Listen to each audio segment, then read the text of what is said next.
നമസ്കാരം. ജ്യോതിഷപ്രകാരം ഓരോ നക്ഷത്രക്കാർക്കും വിഭിന്നമായ സ്വഭാവ സവിശേഷതകൾ ഉള്ളവരാകുന്നു.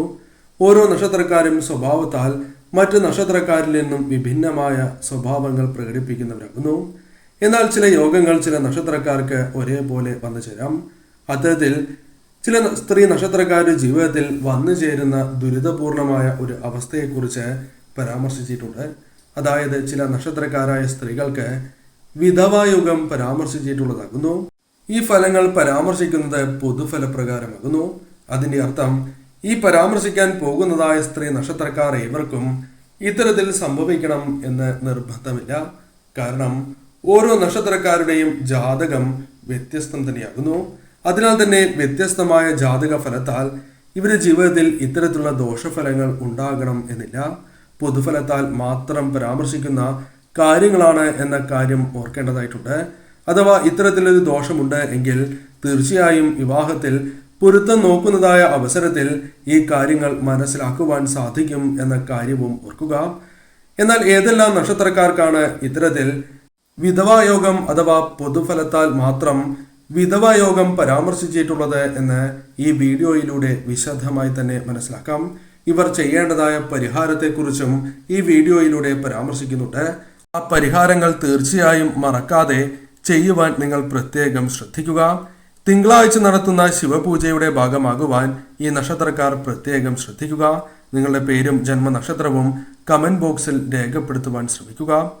ആദ്യത്തെ നക്ഷത്രമായി പരാമർശിക്കുന്നത് ആയില്യം നക്ഷത്രക്കാരാകുന്നു.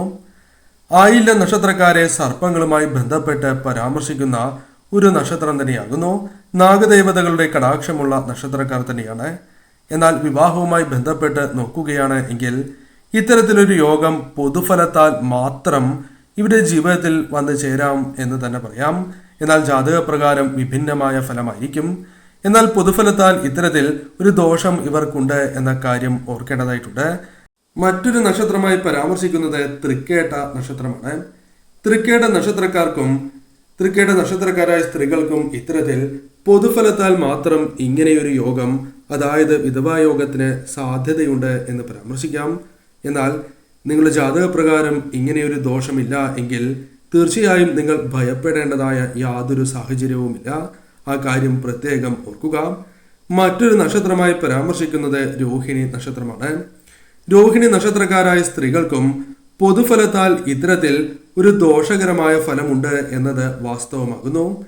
അതിനാൽ തന്നെ ഇവർ ഒരിക്കലും ഭയപ്പെടേണ്ടതായ കാര്യമില്ല. കാരണം നിങ്ങളുടെ ജാതകപ്രകാരം ഇത്തരത്തിലൊരു ദോഷമുണ്ട് എങ്കിൽ മാത്രമേ അത് നിങ്ങളുടെ ജീവിതത്തിൽ വന്ന് ഭവിക്കൂ. അതിനാൽ അത്തരത്തിൽ ജാതകപ്രകാരമില്ല എങ്കിൽ നിങ്ങൾ ഭയപ്പെടേണ്ട സാഹചര്യമില്ല എന്ന് തന്നെ നിസ്സംശയം പറയാം. മറ്റൊരു നക്ഷത്രമായി പരാമർശിക്കുന്നത് രേവതി നക്ഷത്രമാകുന്നു.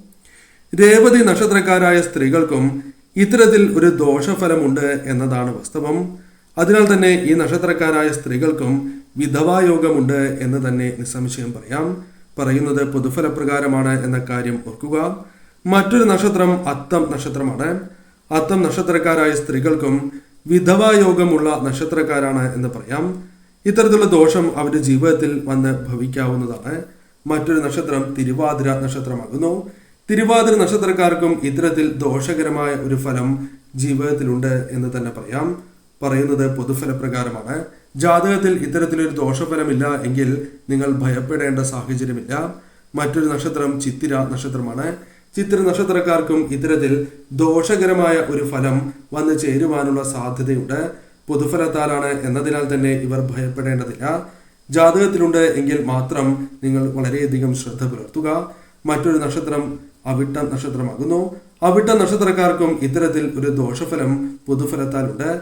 അതിനാൽ തന്നെ ഇവർക്കും ഇത്തരത്തിലുള്ള ദോഷകരമായ കാര്യങ്ങൾ സംഭവിക്കാം. ജാതകത്തിൽ അത്തരത്തിലൊരു ദോഷമുണ്ട് എങ്കിൽ മാത്രം. ഈ പരാമർശിച്ചിരിക്കുന്ന നക്ഷത്രക്കാർക്ക് ഏവർക്കും പൊതുഫലത്താൽ ദോഷകരമായ ഫലങ്ങളുണ്ട്. എന്നിരുന്നാൽ പോലും ജാതകത്തിൽ ഇത്തരത്തിൽ ദോഷമില്ല എങ്കിൽ ഭയപ്പെടേണ്ടതായ സാഹചര്യമില്ല.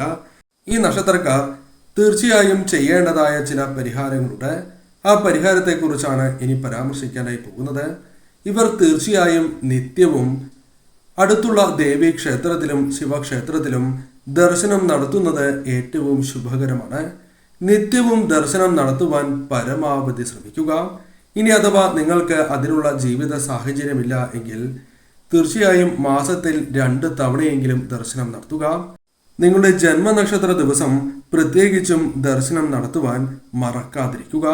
കൂടാതെ ഞാൻ ഈ പരാമർശിക്കുന്നതായ ശിവമന്ത്രം നിത്യവും 108 തവണ ജപിക്കുക. മന്ത്രം ഇപ്രകാരമാണ്: ഓം ഹ്രീം നമഃശിവായ എന്നാകുന്നു. ഓം ഹ്രീം നമഃശിവായ എന്നാണ്. ഈ മന്ത്രം നിങ്ങൾ നിത്യവും 108 തവണ ജപിക്കുക. തിങ്കളാഴ്ച മുതൽ ജപം ആരംഭിക്കാവുന്നതാണ്. നിത്യവും മുടങ്ങാതെ ജപിക്കുക.